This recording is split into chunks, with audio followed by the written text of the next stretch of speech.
Vladimir Putin, in an interview, said that he actually prefers to have President Biden in office over Donald Trump. This comment has left Democrats and corporate media in shambles. Putin knows exactly what to say to troll these motherfuckers, man. Despite that, though, there's a lot of truth in what Putin is saying here. Putin claims he prefers Joe Biden because Donald Trump is unpredictable, which is true. Donald Trump would say things about peace. He would say nice things about Putin and Xi Jinping, but then his policies would be the exact opposite. Despite the bullshit narrative of Russiagate claiming that Trump is somehow loyal to Putin, Trump was extremely hawkish against Russia. Donald Trump pulled out of the nuclear arms treaty that we have with Russia that was established during the Cold War. Donald Trump approved a CIA cyber attacks, which included targets on Russian financial infrastructure. He also supplied weapons and aid to the Nazis in Ukraine.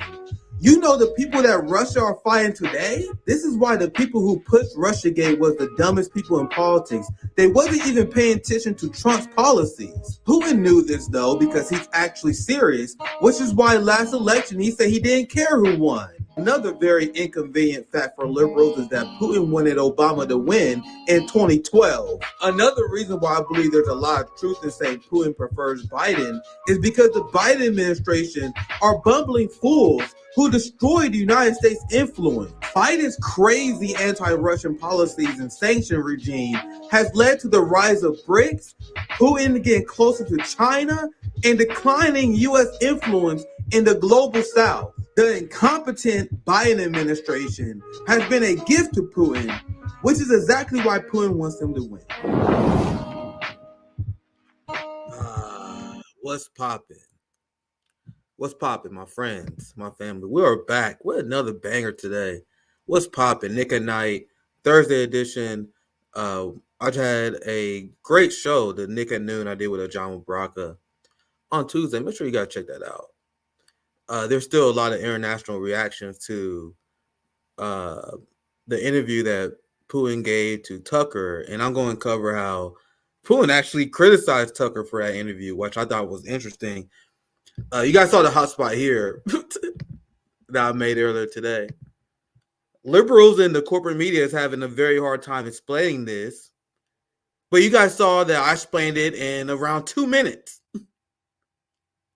Why Russia's Putin backing Biden for the United States presidency is not what it seems. Now, to me, it seems exactly what it actually was.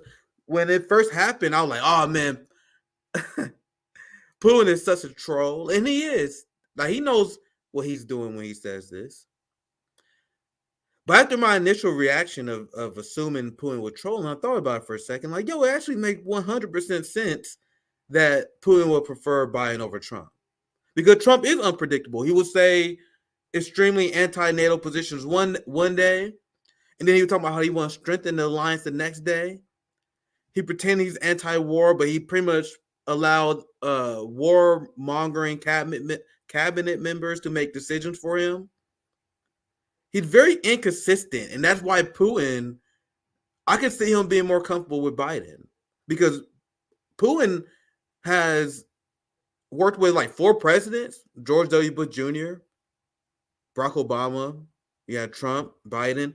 He used to United States statesmen. They're very predictable for him. But more importantly, the standard neoliberal ideology that Joe Biden has actually helps Russia, as I explained in that video. There's some people that say, why would Putin prefer Biden when Biden is all for the Ukraine war? Putin don't care about the United States supporting Ukraine.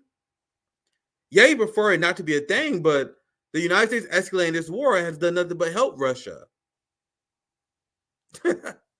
Nick, I think your hotspot video broke. Let me put this comment up for my friend Didi. Nick, I think your hotspot video broke people's brains. Please like the stream. Absolutely helps a lot. I spend a lot of my time going after Biden because he's in charge, but a lot of MAGA people who think it's cute that I go after Democrats are going to be very upset when they see my coverage when he becomes president. Because I think he's going to win at this point. It's very clear that Biden coalition is in shambles. That's why he want Biden to win, because all the decisions that Joe Biden has made has led to empower Russia, led to empower BRICS. So these standard neocon statesmen, Putin is easy to predict. Trump may say some anti-NATO shit one day, and then he may come out with an anti-Putin, I would say pro-NATO position. Because I think my prediction that I told you guys over a year ago is going to age well. Well, I told you guys that I think Trump is going to continue the NATO policies. He's just going to sell it to his MAGA supporters. We're making NATO great again. This is for America first. Trump doesn't need any logic. He'll just do it, and his followers will just accept it the same way they accepted all his false promises his first election. And now Trump apparently got his feelings hurt over Putin claims that he's prefer Biden. So now this is what Trump says in response here. Let's play the video. He doesn't want to have me. He wants to have Biden because he's going to be given everything he wants, including Ukraine. That's a gift. He's got a gift. He's going to have his dream of getting Ukraine because of Biden. The whole thing is just crazy. Biden has given him the only president in the last 5 that hasn't given Russia anything is a president known as Donald J. Trump. But Biden is going to give him Ukraine. He doesn't want. Biden is going to give him Ukraine. What does that mean? What's the alternative of not, quote unquote, allowing Putin to have Ukraine? Trump is going to continue standard United States policy. He's going to sell it differently. I made NATO pay. I got us a great deal. Fam, I cannot wait. I think this prediction I made not too long ago is going to be fucking golden. You're already seeing the pivot. This is what he said. Here's the transcript. Putin doesn't want to deal with me. He wants Biden because then they will give him everything. It will be a gift. He will conquer Ukraine thanks to Biden. This is implying that he won't, that Trump will do everything to stop Putin. This is what I see as Trump continuing this policy. Now I want to show you guys this last part, and I have my amazing guest with us. Assal Rod, too powerful. I'm going to introduce her very soon.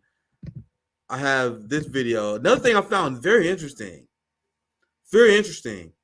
where Putin himself calls out Tucker Carlson. I want to squeeze this in before I introduce my guest here.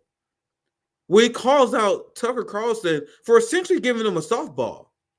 Now, as you guys listen to this, you guys will see that this is a overall jab at Western reporters.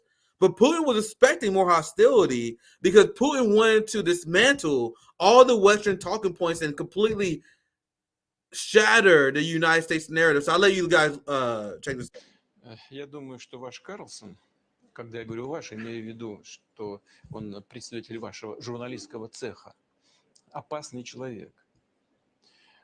И вот почему. Потому что я-то, честно говоря, думал, что он как раз и будет вести себя агрессивно и будет задавать эти так называемые острые вопросы. He thought he's going to be aggressive. If you're not watching the screen, I thought Tucker was going to be aggressive and ask these so-called tough questions. Let's continue. Я не просто был к этому готов, я этого хотел. Потому что это давало бы мне возможность также остро отвечать, что, на мой взгляд, придало бы определенную специфику всей нашей беседе. Но он избрал другую тактику. Он несколько раз мне пытался прерывать, но все-таки, на удивление для западного журналиста, оказался терпеливым. And now that was the jab towards Western media, which is horrible, because I was expecting Tucker to he interrupted a few times, but I expected it to be way more often because unlike Western journalists, he was patient. So that's also a jab at Western media. But let's continue. Послушал мои длительные диалоги, особенно касающиеся истории, и не давал мне повода сделать то, к чему я был бы готов. Поэтому, откровенно говоря... So he said, I was expecting a harder interview so I can do what I plan on doing. He wanted to have a high marquee interview where he destroy all the Western narratives. The only thing about Putin, and Putin's a very fucking busy guy. Apparently, he didn't get a good briefing on Tucker Carlson. Because I said, and I'm always down to admit that I'm wrong. I'm not right on anything. My initial impression, me and Zoya's, our initial impression on this interview was Tucker did ask harder questions than I thought he would.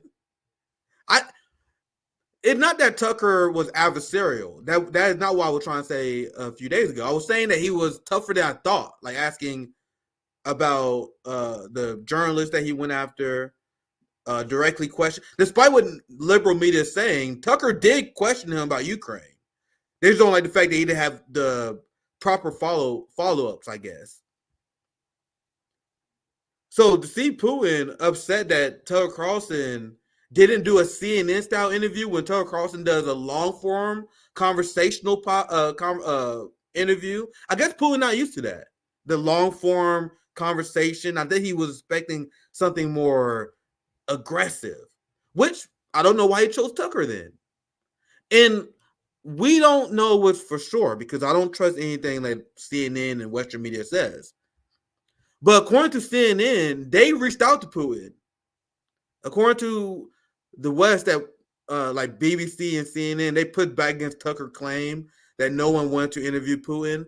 CNN and BBC said we reached out to interview Putin multiple times, and Putin didn't follow through.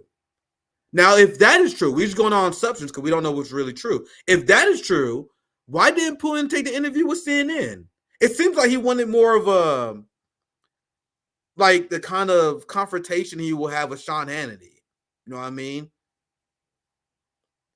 And what Tucker did with giving Putin a platform and allowing him to speak, I think that did a good service. It humanizes him. Not every interview has to be hostile. That's why I try to tell people here, you got to just talk to people sometimes. This was an interview, a very rare interview, where we saw Putin just sharing his ideology, sharing what he thought on history, for example. It's completely different from the Western perspective, which I think was very valuable to have out there. But if Putin is saying this now, that he did not enjoy the interview, he should straight up go on CNN. And I'm not saying that, I'm saying that someone who would love to see that. Like if Putin talked to the average MSNBC Ukraine correspondent like Ali Veshi, you know what I mean? If he talked to any of these corporate media heads, he would destroy them. And that way he was looking for. And he's mad that he didn't get that viral moment for Tucker Carlson. So I thought it was very interesting. But with this, I'm going to bring my guest in here. We have our amazing guest, Assal Rod, who amazing writer, amazing political analyst as well. Also our friend here at RBN. Always great to have you on, my friend. Assal Rod, how you doing today? Thank you, Nick. You know, as well as can be with everything that's happening, but I appreciate you having me on. Yeah, always great to have you on. Do you know how frustrating it is for me as someone who lives in Kansas City and I wanted to celebrate the Super Bowl? I told you, I'm not really into like team sports. I'm more of a combat sport guy, you know, like boxing, MMA.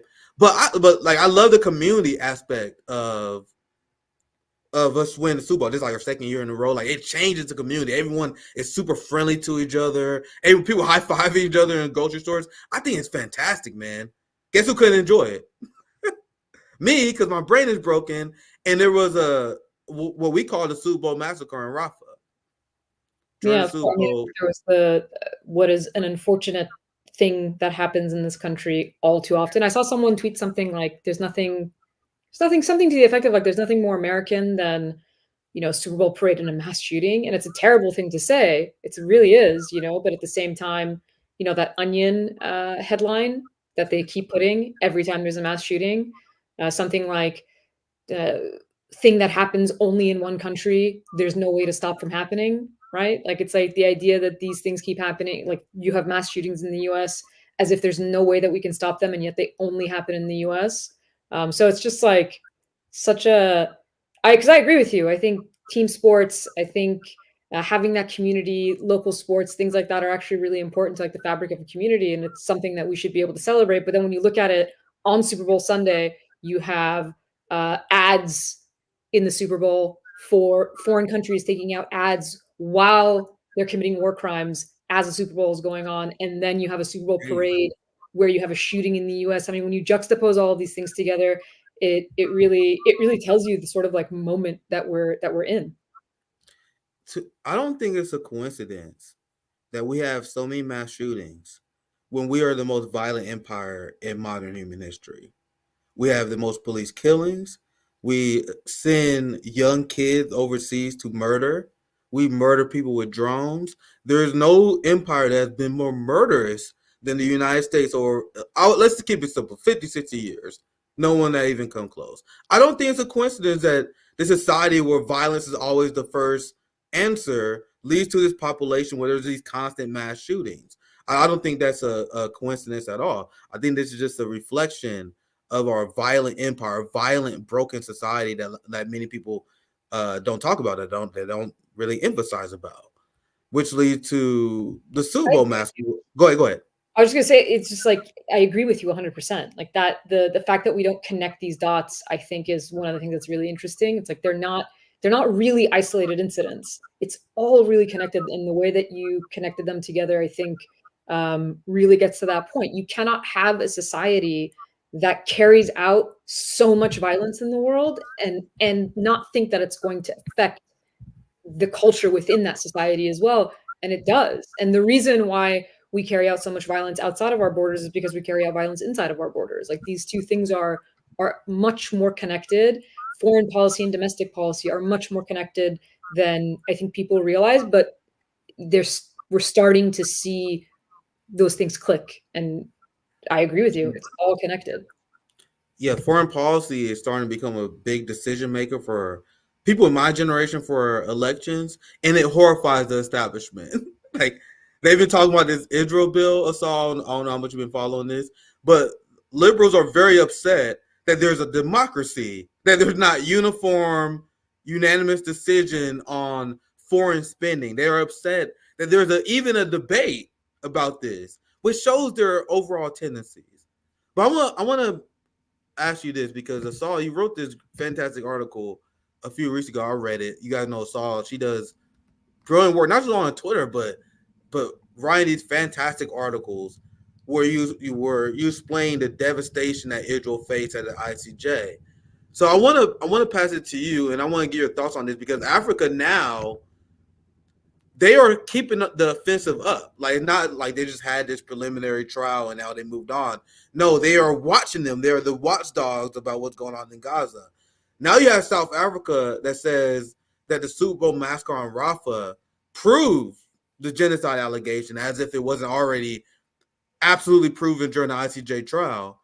But I want to get your general reaction to South Africa's amazing fight against Israel, this new ICJ probe they're looking to regarding Rafah. And I want you to kind of explain your article as a whole, because there was a lot of, I think, healthy debate on the anti-imperialist left, where there were some people extremely celebrating the ICJ ruling, and there were some people, especially a lot of people in Gaza, like, oh, this shit doesn't do anything. I think both sides of that debate was very healthy. So I would love your perspective, and you can kind of sum up this article that you wrote. Once again, brilliant work, Assal. I would love to hear from you. I agree with you again. You know, the idea. So I wrote this because I thought there was a lot of reaction, not the reactions from Palestinians, especially Palestinians in Gaza. We cannot judge for one moment how someone in Gaza might feel when they see the ICJ decision, because while I argued in this piece, and I will argue now, that it is a strong rebuke of Israel and the United States and the West support for Israel. At the same time, it doesn't affect the reality on the ground for Palestinians in Gaza. And so you can't judge them for being angry. They're angry because while these decisions are being made, their lives are still being taken. They're still displaced from their homes. They still don't have access to water and food. So that part of the debate, the fact that it fell short of calling for a ceasefire, what was frustrating was the fact that that was how the Western media sort of presented this whole thing, right? The headline wasn't Israel loses the ICJ, which is what happened. The headline wasn't ICJ finds that Israel's plausibly committing genocide. That's the headline that should be there. All the headlines were, things to the effect of, well, the court doesn't call for a ceasefire. Like, well, what South Africa's case was, right? There was never going to be a decision that day that said whether or not Israel was committing genocide. I mean, this is a legal process. Unfortunately, that process will take years. I mean, just imagine how any basic legal process works in the United States. This is a huge case that has to be tried. You have to present evidence. It's not something that's going to happen within weeks. What South Africa wanted was for this case to move forward, for Israel to be held accountable in the International Court of Justice, and for there to be provisions in order to stop what Israel is doing. And that's precisely what happened. Even the South African defense said, they would have wanted the court to also add the language of ceasefire. And that's really important. They should have done that as well. But when you look at the 6 provisions, when you look at what the ICJ is actually calling for Israel to do, it's basically calling on them to stop killing civilians. Stop killing civilians, make sure that anyone who's inciting violence against civilians, inciting genocide, should be held accountable. That includes Israeli officials. It's calling on them to make sure that humanitarian aid, essential aid like food, is getting in. By the way, Israel is doing none of those things, right? Nothing has changed on the ground. The reality on the ground has not changed. But the ICJ has no mechanism to impose these things, right? The ICJ makes the decision, and then it's third-party states. It's states like the US, like the UK, like France, like Germany, who are supposed to decide based on that decision that they're no longer going to give weapons to Israel as it is pending a case for genocide, which is the ultimate point of the ICJ. Israel is on trial for genocide. And yet we're still giving it our full support, full aid, a country that is on trial for genocide. And that was the main takeaway, in my view, of looking at the ICJ. And it's a rare situation where there's any international accountability for Israel at all. Even if it's in language, even if it's symbolic, it's still a step in a direction that shows, without a doubt, right, all of the people who were denying the fact that what was happening on the ground was genocidal, that the intent is genocidal. It basically flies in the face of all of that. People like John Kirby, who, when they're asked before the ICJ decision, hey, the South Africa has a case against Israel about genocide. People like Blinken and Kirby reject it outright as, what did they call it? Meritless. Of course. Right? So that completely flies in the face of the idea that it has merit. The court decided it has merit, and that's why the case is moving forward. Israel wanted that case thrown out of court. Israel did not get its way. So I think that while you could talk about the ICJ decision falling short of what we wanted, essentially, if Israel actually listened to the provisions, the situation on the ground would be very different. It's not because Israel doesn't care, because they do not think that they are accountable under the law. And there's a reason why the most powerful country in the world backs them 100%. They're not accountable because the actual mechanisms to hold a state accountable don't do it. So it doesn't matter what the ICJ says, as long as the US is still providing Israel with weapons, as long as the US now wants to send $14 billion extra in addition to the billions we already send to Israel. How does that happen? How do we reconcile that with the fact that this country is on trial for genocide? That's why you get the spin. That's why you get the spin in the media, because you can't, the Western world can't indicate its own complicity in the highest crimes that exist in terms of international law so obviously. They can't say, yeah, we know that this is what they're doing, but we're still going to give them weapons anyways. So you see all the spin, and that's really what I wanted to get at, to not let them spin it, to not make it seem like this is a defeat. This is a victory. Is it enough? No. Is it justice? No. But it's still a victory. And I think it's important to celebrate that, while understanding that because the situation on the ground doesn't change, for Palestinians, the symbolism doesn't mean anything. Yeah, and I still remember the shameless BBC and Western media completely ignored the entirety of South Africa's devastating critique and argument against Israel. Meanwhile, Israel's unhinged defense that essentially spit in the face of international law because it was so unserious, they broadcast 24/7. And the headlines after the ICJ ruling is what really infuriated me. I saw and I heard from people in Gaza saying how they felt like this didn't protect them, and this led to my very initial scathing critique of this in my first live stream. I heard someone explain this to me, and this is kind of what you explained to as well. When you listen to the ICJ ruling, when they said that they were essentially banning Israel from going after and killing civilians, that is essentially a ceasefire, because that is all Israel is doing. Anyone who believes that Israel is actually at war with Hamas is either a propagandist or a willing idiot. There is no evidence, my friends, that Israel is at war with Hamas. We need to stop. We need to start asking the ruling class just that simple question. Where's the evidence? Where's the evidence that Israel's at war with Hamas when you have a 98% civilian death rate? And that's going by Israel's numbers. I don't believe Israel killed as many Hamas soldiers as they claim they have. But even if you take their number at face value, 98% civilian death rate, how can anyone say they're at war with Hamas at that point?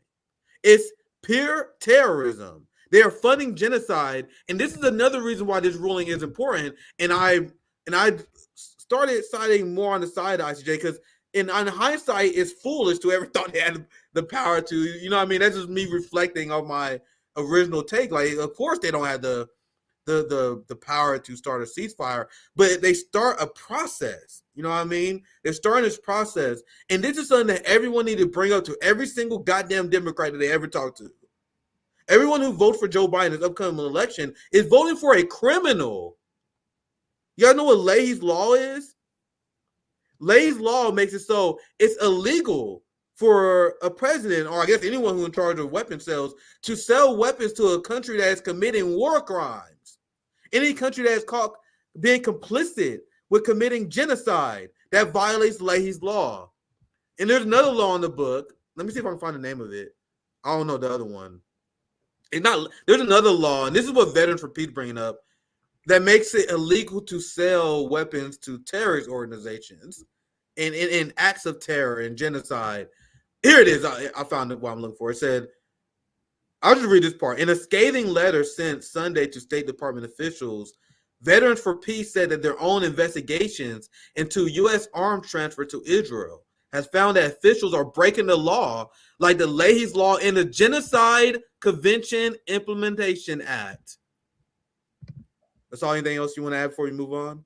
Well, that's exactly why you see this level of denial when in White House press briefings and State Department press briefings, the way that they talk about the ICJ, the way that they talk about war crimes being committed, and the way that the media frames all of that, basically just parroting whatever officials are saying, which is basically the opposite of what the media is supposed to do. Journalists are supposed to question what the state is saying, or then you're just, aren't you then not a free press? Isn't that supposed to be the difference between a democratic country that has a free press versus an authoritarian state that has state-run media?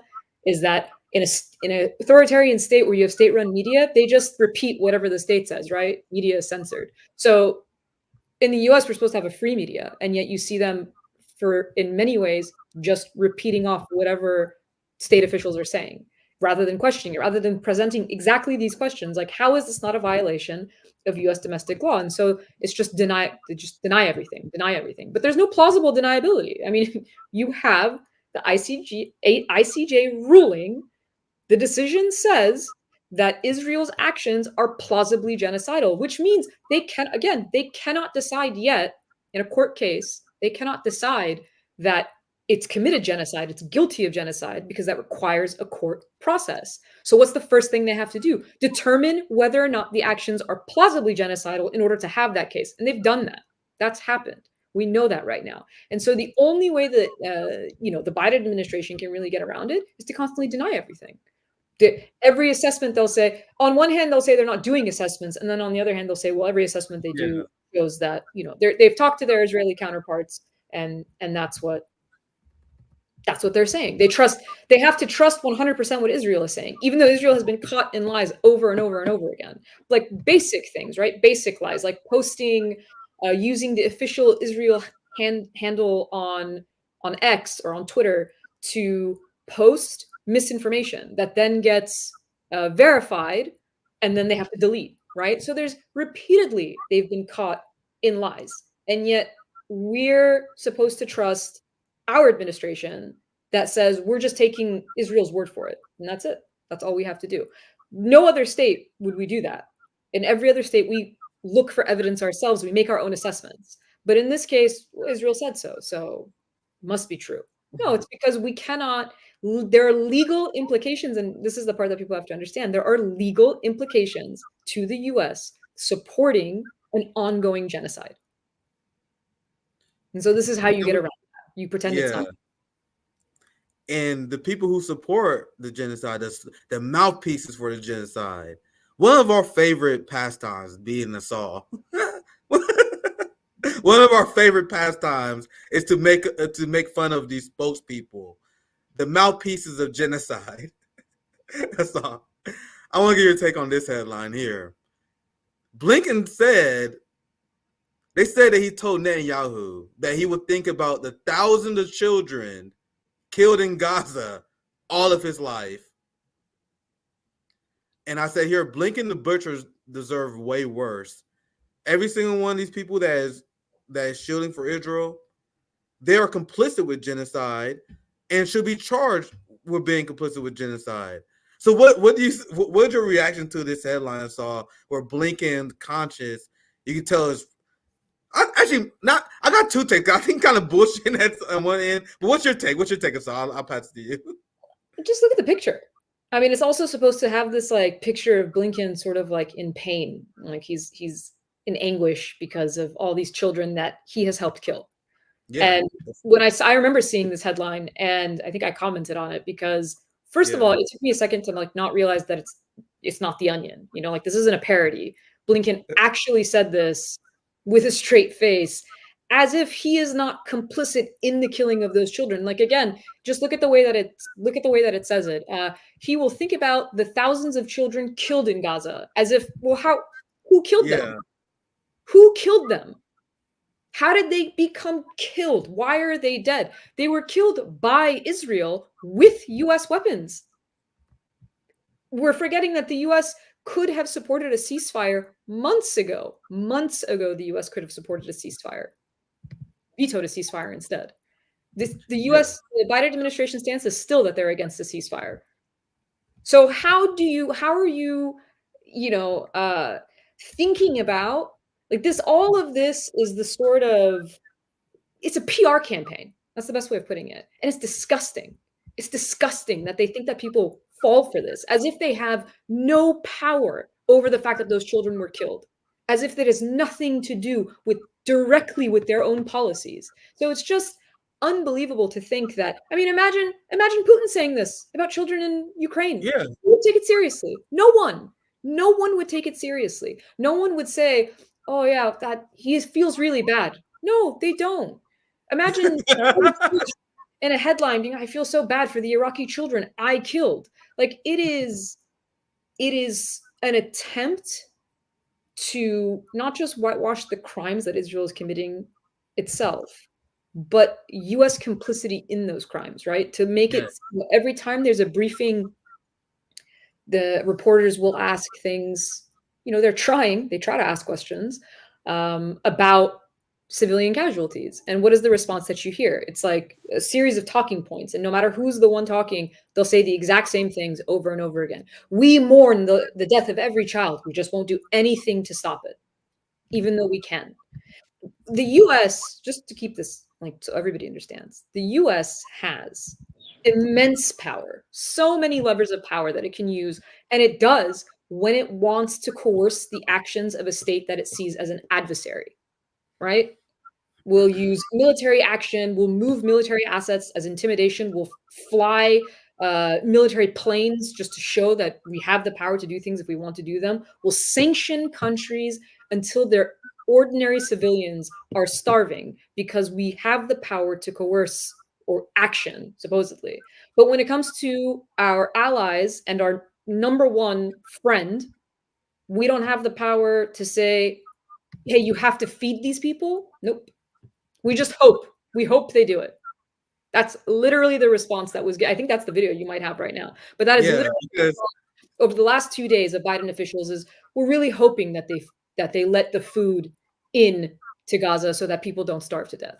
as if we have nothing to offer but our words, meaning that you and I, Nick, right now have just as much power as the Biden administration to influence what Israel does, asking nicely. That's it.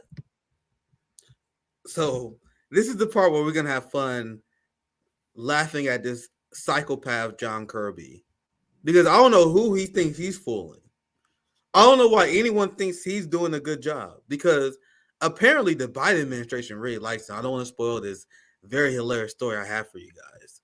But this is just a little bit compilation of John Kirby being unhinged. And this goes to what you were saying earlier about them making up bullshit about there's nothing that we can do to stop Israel. And in this clip is sensational, Assal. The clip is glorious because he is so loyal to Israel. He decides to throw the United States military under the bus. Oh yeah, it's unbelievable. It's unbelievable to hear this. I let the video play. You guys hear what I'm talking about. Hey, John, thanks. I just want to circle back to my colleague, I think it was Nadia, asked a few minutes ago about the civilian casualties. And you said Israel has been receptive to our concerns. And for months, we have heard people at that podium talk about the civilian death toll is too high. It was too high, 5,000, 10,000, 15,000. Around 28,000 people have been killed. What does the White House base the assessment that Israel is receptive to its concerns? As I said, we have seen them take actions, sometimes actions that even I'm not sure our own military would take in terms of informing civilian populations ahead of operations, where to go, where not to go. They have taken steps. Now, obviously, those steps, while noteworthy, haven't been enough to reduce the civilian casualties, which is why the president's. And that's not a problem. So I want to get your reaction to this song. We finished the rest of the clip where you had John Kirby and the Biden administration said that they had an agreement with Netanyahu and Israel that they will be more targeted in their approach in the war. That was in December. Ever since then, they have murdered more civilians. I'll let it continue and I'll get you an answer. I'll let the clip spoke so forthrightly about it yesterday, and why we're going to continue to do everything we can to press the Israelis to be more careful. But respectfully, he's been talking forcefully about it for a long time. And the Israelis are now have hammered people into this tiny corner in southwest Gaza, tight up against the Egyptian border, where people think there's a looming catastrophe coming. Shouldn't there be more forceful action than just words? We are working very, very closely with our Israeli counterparts. We've made clear our concerns that we would not support a Rafah operation that did not properly account for the more than 1 million refugees that are down in Rafah. We've been very, very clear and consistent about that. Who do they think they're fooling us all? What's your take on this? I mean, that's it. It's like, it's really just, it's so insulting to people's intelligence to just act like it's so obvious they're not answering the questions, right? And you can see the frustration of journalists. You know, I criticize Western media a lot, but then I also come back to say, like, it's not always necessarily the individual journalists, especially headlines. Journalists don't get to pick those headlines. It's the copy editors that get to do that, right? It's someone else that has the power to actually decide what a headline is. They're trying to push back. They're trying to ask these questions, but they cannot get straight answers because, and you see the grin on his face, I think, is the part that bothers me the most, because you can almost see in his own face that he knows he's not answering the question. He knows the question is legitimate. Like, nothing has changed on the ground. So what do you mean? What do you mean they're receptive? What is the evidence of them being receptive if civilians keep getting killed? And they'll use examples like, well, they put leaflets. They pour leaflets down so people can see that they're about to get bombed, but they have nowhere to go. And that's not me saying this. That's NGOs, international institutions, the United Nations, UNICEF, basically any institution that is in Gaza that is actually there to try and protect civilians is telling the world nowhere in Gaza is safe. And they've been saying this for months. And you have US officials month after month pretending like that's not the case. Just pretending like we have videos of universities being demolished, not with bombs, they're detonated. These are controlled explosions.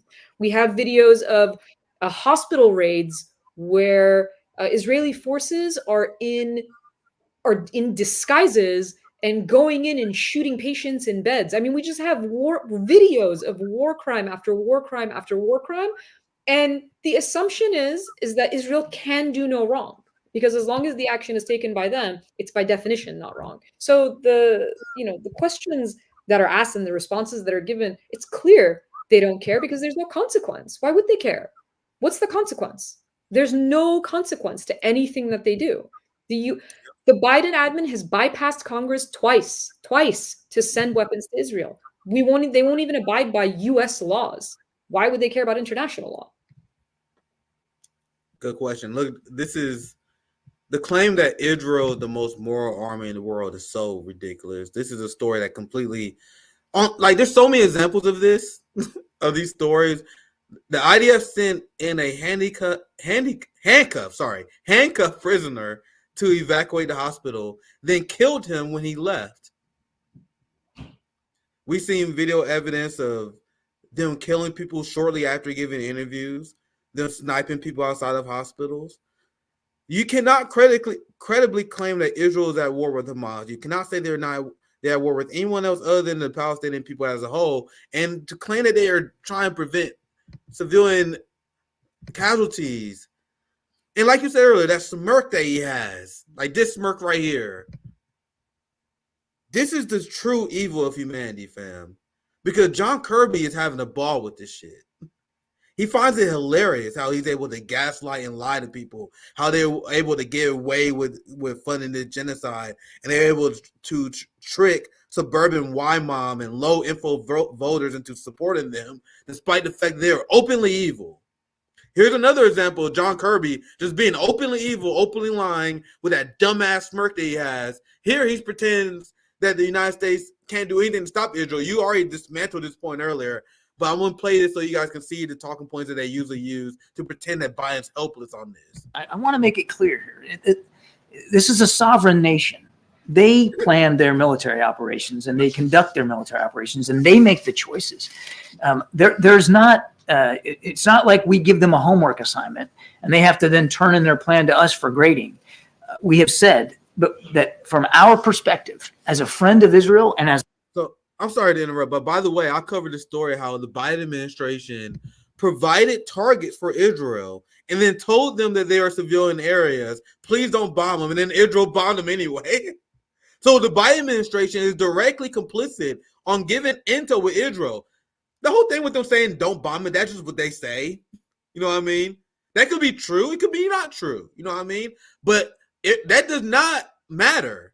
The only thing that matters is the United States gave Israel civilian locations and then Israel bombed them.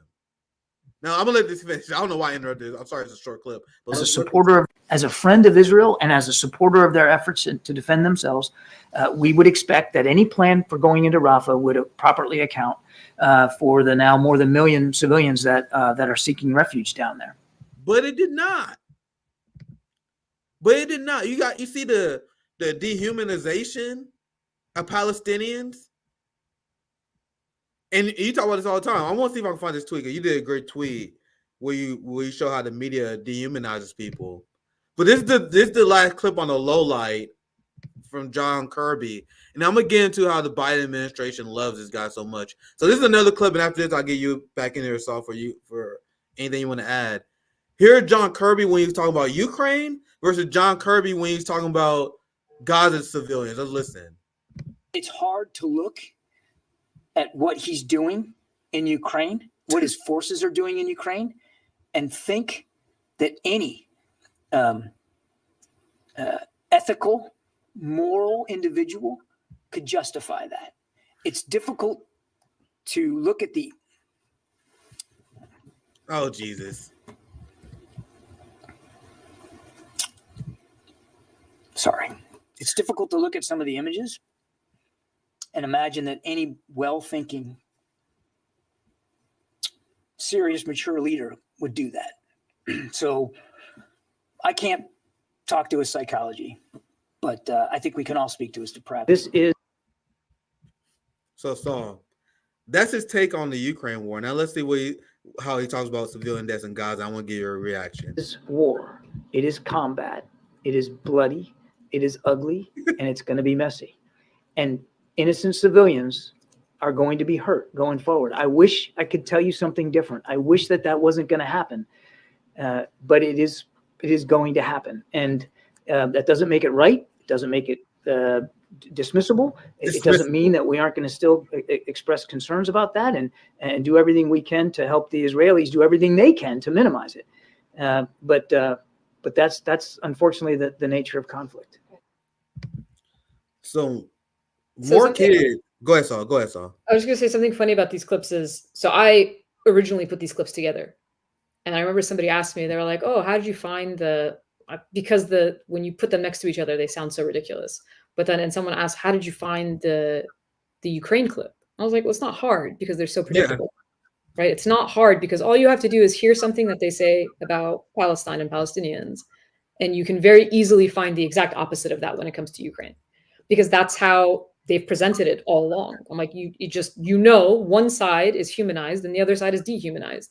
So when Ukrainians are being killed in war, when they are occupied, they are victims, as they are, and this is a tragedy, this is horrible, as it should be treated. But Palestinians are not treated with the same victimhood. They're not victims of anything, because what happens is they assume that no one knows that anything was happening before October 7th.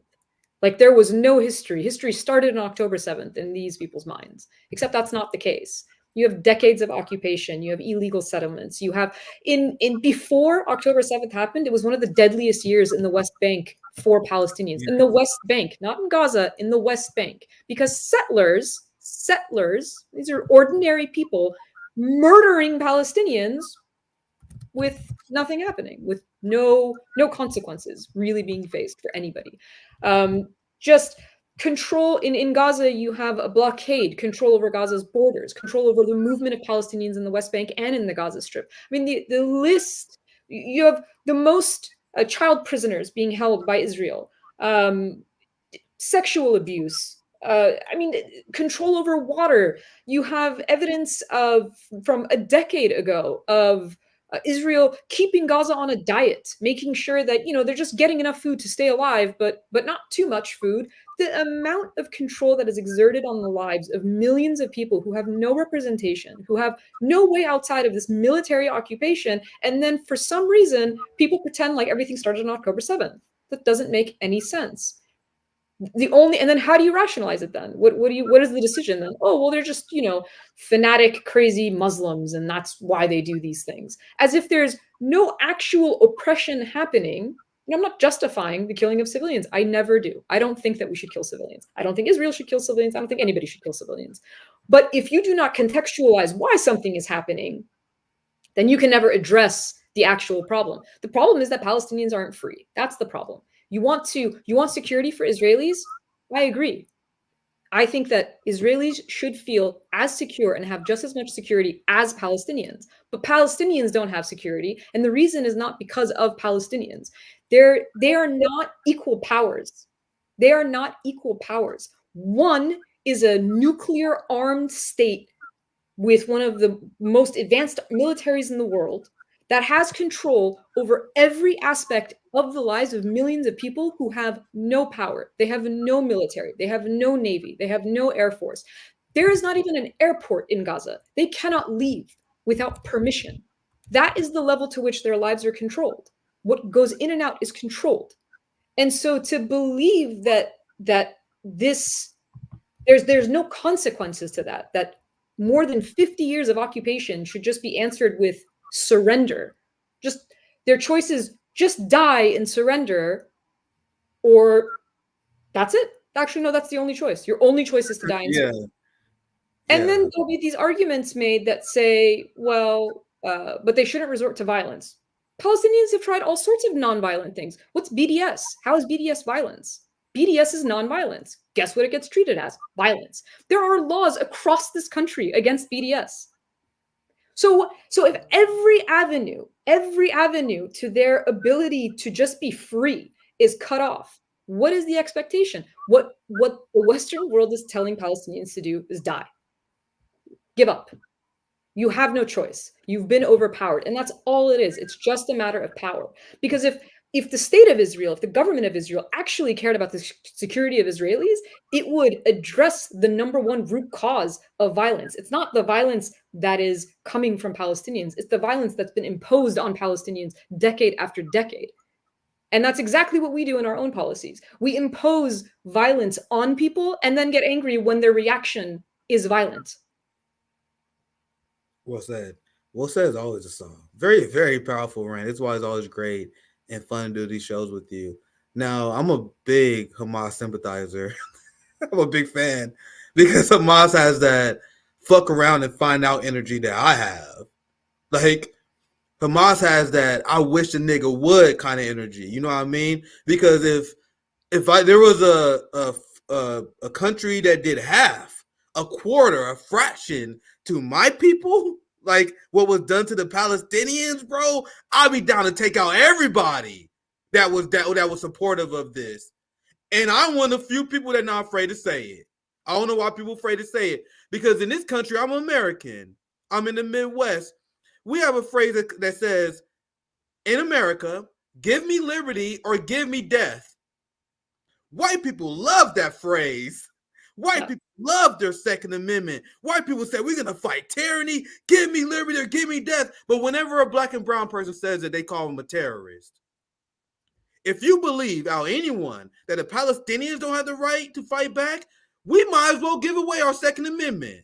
We might as well turn that motherfucker in. We might as well repeal the Second Amendment tomorrow if you condemn Hamas. And I've been having fun with conservatives on Twitter as being an open Hamas supporter because I had posed this question to many of them before. If you are against Hamas, why not? We should just rip off our Second Amendment. Because what you're saying is, under no circumstance should anyone ever violently resist their oppressors. If that is your ideology, why the fuck do we have a Second Amendment, white people?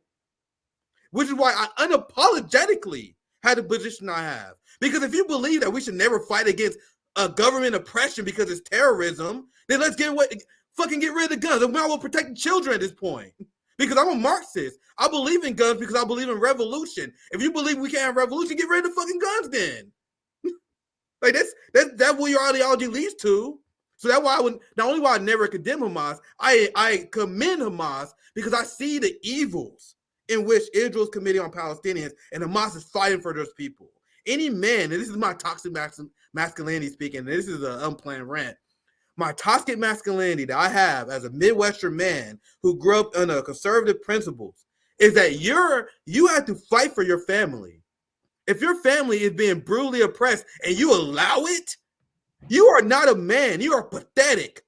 If you're a man and you allow a government, hypothetical government like Israel, to suppress your family, your people, and you don't want to take up arms against them, you are not a man. You are pathetic. That is your job to protect your family and your community. This is my own personal toxic masculinity beliefs, which leads me to be a revolutionary, which leads me to refuse to condemn Hamas.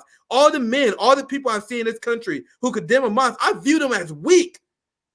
You are the enemy of what it means to be a man. You okay with people accepting their oppression. And this is the mindset that I've been bringing all these conservatives who hate Hamas, and they can't deal with it. On Twitter, I've been having a blast. They can't deal with it. But sorry, Assal, to make you sit through that rant. I want to get to a funny story here. Anything you want to add? I think you want to chime in. Anyone thing you want to add? Or you can pass it back to me, because I got one more quick thing I want to show before we wrap up. I was just going to say, I think there's a double standard with which we treat even violence itself, right? So like I said, I'm of the I don't like it, right? Like I don't like it. That's fair. That's fair. So, like, we need those. I would rather we resolve things a different way, right? That's my personal preference. But here's the thing: I think that across the board, I consistently think that. Like I don't. If right now, if the U.S. government said we're gonna go liberate Palestinians with our military, I would be against it because I'm against it. Well, I mean, I would be against it for a lot of reasons. Number one, because we've never liberated anyone. But because I actually just believe that we're supposed to be able to resolve conflicts, resolve things by having communication and talking about it. But But I do think that you're pointing to an important double standard, which is this is the argument that's made because this is something that is asked of Biden administration officials. And the way that they get around it is simply this. They'll say it's the intention. Well, Hamas intentionally kills civilians. Israel would never intentionally kill civilians. And here's the problem with that. That's not true. In fact, part of South Africa's case, one of the things that the ICJ found was one of the things that they read in the case was the language from Israeli officials, from the prime minister down, okay? Not two random ministers that the US officials keep talking about. No, from Netanyahu down, from the prime minister to the president, to ministers, to military personnel, to TV personalities, to settlers, right? Settler movements. Across the board, there are comments, there are remarks that show genocidal intent. So you have the language of intent, right? You have them saying, this is what we want to do, right? You have a history of that intent because you have things not recently, 2022, 2021, go look at the videos. You have Flag Day, where Israelis will march with Israeli flags and chant death to Arabs, death to Arabs. This is not something that happened after October 7th in 2023. This is something that's happened years prior. So you have this entire apparatus that's built around a racist society with deep hatred towards a group of people that they militarily control. And now they just happen to be killing those very people that they've left in an open air prison for over a decade. So the idea that there's no intention, despite the fact that that's what they're saying, that's one part of the problem. And then there's incidents that show how they treat civilians. How about when Israeli forces killed 3 of their own hostages who were waving white flags? Yeah, because they don't care. Because they didn't care that they were civilians. They didn't. The only mistake they made was that they were their own civilians. They knew they were civilians. They just didn't know they were their own civilians. So they're targeting civilians. That's clear. If the sheer volume of people that have died, right? And they'll make arguments. You've heard Israeli officials saying something like they've killed 10,000 Hamas members, right? Based on their own numbers, the logic of that is that every single Palestinian man killed is a Hamas member, and some women and children. That's the only way that the numbers would add up to the numbers that they're saying. That's a great point. So if you are killing at this level, when you know there are civilians in these places, then of course it's on purpose. You've said it and now you've done it. And we're being told, don't believe any of that. That's not intentional. It's an accident. They killed nearly more than 30,000, by the way. These are official numbers, but there are thousands of people missing, thousands of people still buried under rubble. So at a minimum, they've killed 30,000 people in 4 months, we're supposed to believe, by accident. So absurd. So absurd. I want to quickly move on, because I know I want to get you out of here very soon. I want to cover this because this is a funnier story. So you guys know we picked apart John Kirby. I had another clip that I cut of the other State Department guy. I can't think of his name. But I joked with you before, they all the fucking same to me. But you guys notice we haven't seen Karine Jean-Pierre. Where was Karine Jean-Pierre in those video compilations I was showing you? Where are the clips of Karine Jean-Pierre looking like an ass like John Kirby? What is John Kirby doing becoming this superstar, this 60-year-old retired Navy admiral? He's not the press secretary. Why the hell we see him so much? So now this is where we cover a lot of the president shit today, but now this is the funny part to me, because this is liberalism eating itself alive. Because we have drama in the White House over John Kirby's increased role in the White House. Because remember, we've seen all these clips. I've seen you react to all these clips of John Kirby and all these other motherfuckers. They're not the press secretary. And I was thinking about this while I was reading this article. Why are we seeing these motherfuckers so much? There it is, bombshell article in the New York Times that explains how the Biden administration essentially lost all faith in Karine Jean-Pierre, especially as someone who has to deliver these very important moments in a time where we are committing a genocide. We're committing a genocide, funding Nazis in Ukraine, trying to promote war with China. Bro, the war machine is on. We can't have no amateurs like Karine Jean-Pierre. So when they introduced Karine Jean-Pierre, she was supposed to be the next superstar Democrat, the first ever young, black, gay, female press secretary. Now, look at this. The White House attributes Mr. Kirby's larger role to the flurry of international news and says he will brief less often once the Middle East crisis ebbs. But the perception in Washington that President Biden has allowed Mr. Kirby, who is white, to upstage a black woman as the face of his White House has turned their double act into a third-rail subject. So now liberals are upset because the old white man is shining over the young black gay press secretary. So we don't have a first black gay face of genocide. We have a white face of genocide, which they're upset about. So I'm going to read this and I want to get your reaction to this. Mr. Kirby, and he's 60 years old, a retired Navy admiral.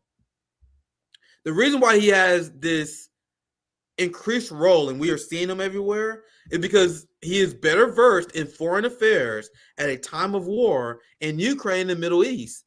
He evinces a clarity and comfort at the lectern that can sometimes elude Miss Jean-Pierre, who's apparently 49.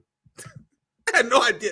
Like, I literally fact checked this article. Like, bro, she's 49.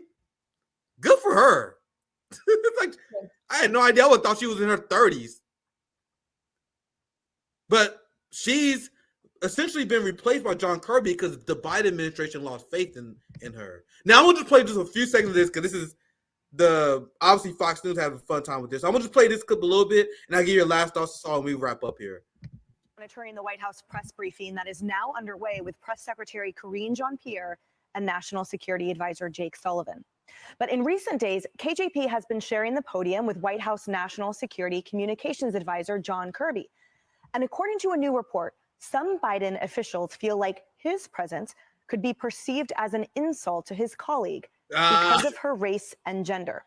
The New York Times writes, quote, the White House attributes Mr. Kirby's larger role to the flurry of international news and says that he will brief less often once the Middle East crisis double act into a third rail subject. Kaylee, I have to admit what the insult I see and the insult I find is that assertion by the New York Times that reduces everything to gender and race, that has no place in Kirby's experience and prowess and the reason that he is there at the podium. And I venture to say KJP might feel the same way. Of course, the New York Times is always going to look at things through that lens. Let me put that aside and just speak as someone who did stand at that same podium. This is an absolutely brutal piece. It is. The piece says that she's yielded the spotlight to a lower ranking official. Well, he's no longer lower ranking. Over the weekend, he was appointed assistant to the president, so he's now her equal. It says she has a co-host at the briefings who evinces a clarity and comfort that can sometimes elude Miss Karine Jean-Pierre. It's so unusual to have a co-host at the podium. Ian Sams, who speaks for White House counsel, we didn't have such a role when I was there. There was not an Ian Sams who stood by me and took questions for 40 minutes. We did have a spokesperson for the National Security Council. That person never once took to the podium. That's what the White House press secretary does. But the 2 points that really stood out to me, and this was 3 people with knowledge of the West Wing, said several senior aides went to President Biden and said, she's not seasoned enough. And fucking yikes, fam. Now listen to this last part and we wrap up here, Saul. I've got a feel for her. I can't imagine walking into the West Wing today wondering which of my colleagues around me went to the president and said she's not able to do this job. That's really tough. But what I think is even tougher, if this is true, Biden apparently said this to her. And it's a quote, according to 2 people with direct knowledge. Don't worry about being nervous. I'm paraphrasing that quote. You'll have an admiral looking over your shoulder. They said it was meant in an affable way. The White House denies it was said. But when I went to the... And that pissed off Karine Jean-Pierre because she like, what the fuck you mean by that? You don't trust me?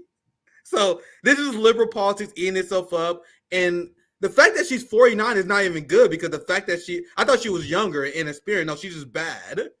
But look at her, she's 49. That's crazy. But anyway, so any reactions? This is more of a lighthearted, funny story. I just found this funny, and this is why we see John Kirby instead of Karine Jean-Pierre. I never really thought about it until I saw the story. But I'll get your last thoughts and we can wrap up. I know you're probably low on time. I mean, I think this sort of speaks to the identity politics of liberals, right? Like it's more important to check a box than it is to present like the information that you want to present. So you have, I mean, I can see that happening. I can see all of this playing out. The idea that you want someone like Kirby because you need a white man to defend atrocities.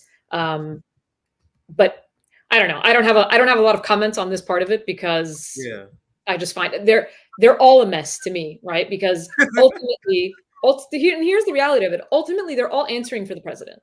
That's what their job is to do, right? They're not rogue agents. They are supposed to be part of his administration. He's the executive. And so he is the one who's making these decisions. And they're supposed to represent what he wants. So all of this starts from the president and then moves down. My final thoughts are not associated to this, but just to the general discussion that we're having. Yeah, feel free.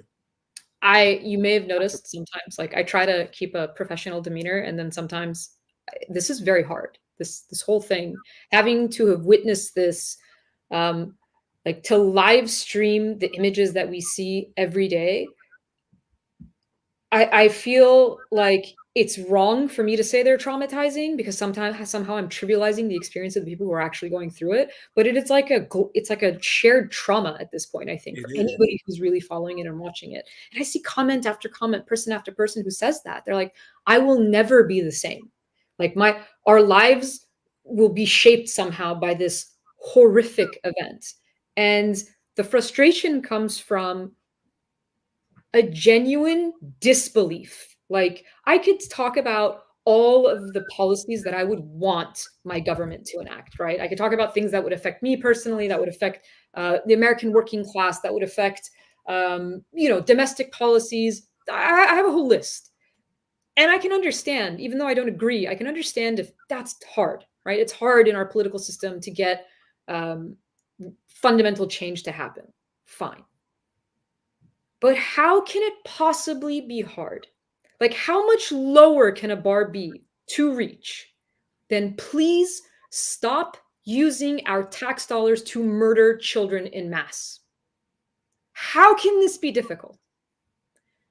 But it is. But we are here months later, and every day we see a new horrific story of children that are, if they're not being killed, they're being maimed. If they're not being maimed, they're being somehow traumatized. And it's a whole generation that of those who actually will survive this, that will be traumatized no matter what. And that we can't do that, to me, we're already a broken society. I don't know what else to say to that. And that's a really ominous and sad note to end on. But I'm so frustrated about this fact that we cannot do this. Stop murdering children. That's it. Yeah. That's all I want. And I can relate so much to what you said because I was playing on the show. I'm becoming more Rome-like in my analysis just because I'm becoming so unstable. Like just seeing this stuff is really fucking with me. I was playing on the stream many times before. Like I'm not trying to have more aggressive commentary as an angle. Like compared to 2 years ago, my commentary is way more aggressive. Like if you guys look at my old stream, I used to be like real chill.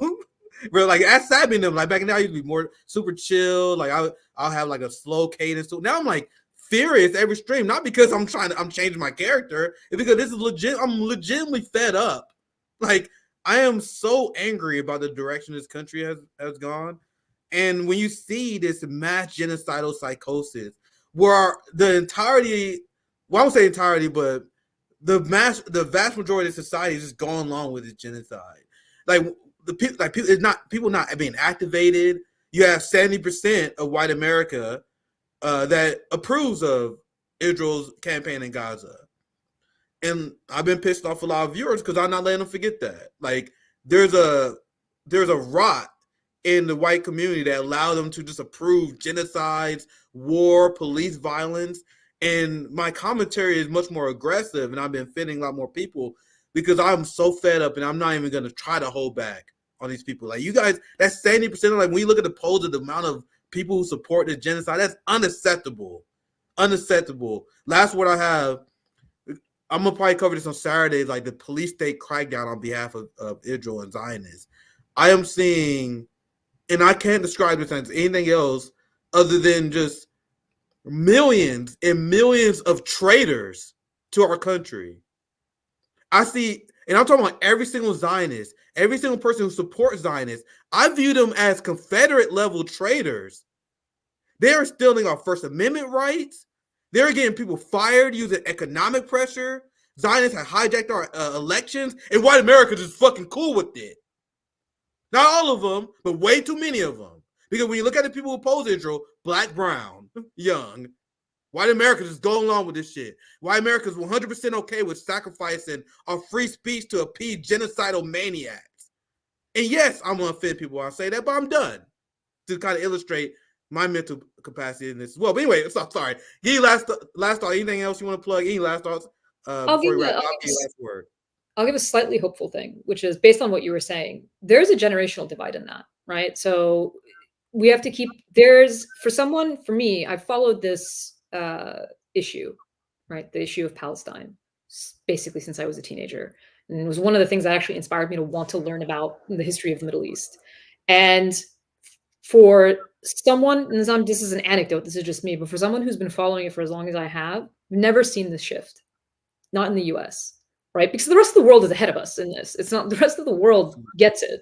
But in part, the reason why Americans have the views that they have is because of the political discourse, the policies that we enact, and because of the media that just parrots those policies, right? Like, we can blame the populace, but a lot of it comes from them just not knowing. Because look at the headlines they're seeing, like, look at the information that they get. That's why a lot of them feel that way. But because of social media, because of independent media like this, because people are actually now exposed to other information, you're seeing that generational shift. And so younger Americans do not agree. And even, I would say, if you look at something like in January, there was a poll, Biden had the lowest approval rating of any president in 15 years. 15 years, right? This goes back to like 2006-07, George W. Bush, as we're heading into a recession and we're now years into the war on terror. So that's the level of disapproval that you see in Biden overall. And we can blame a lot of different reasons, because there's a lot of different reasons like people are upset. But if you think that's a coincidence, given everything that's happening, then that's what I'm saying is like, we're not being honest about how impactful this actually is. And so the very, very thin silver lining is that a shift is happening, and that means that we have to keep talking about it. That means that we have to keep showing these images, as horrifying as they are. People have to see it, because seeing it makes the ability of these officials to deny the reality on the ground that much harder. And I think when people see it, it changes their minds. Yeah, well said. Always greatly enjoy these conversations. It's always I can riff on that, but we can rant all day. We can bounce back ideas off each other all day. That's why these are very enjoyable shows to do. I had you on last month during one of the early debut shows of Nick at Night season 2. Great to have you back on our Thursday ditch. I definitely will be reaching out. Would love to have you back on the show pretty regularly. This is great conversations. Big shout out to Marco. I appreciate the very generous super chat. Showed him some love in the comments. Once we realize we are all God, we can realize the responsibility we have to one another in the whole universe to be and do good. That's a very super chat to end on. So I'll be back on Saturday. Make sure you guys check out Assal Rod on Twitter. Make sure you read her articles. She does fantastic work on Twitter, X, and as a writer and analyst and advocate. So thank you guys for watching. I'll be back on Saturday. Have a good one. Peace out.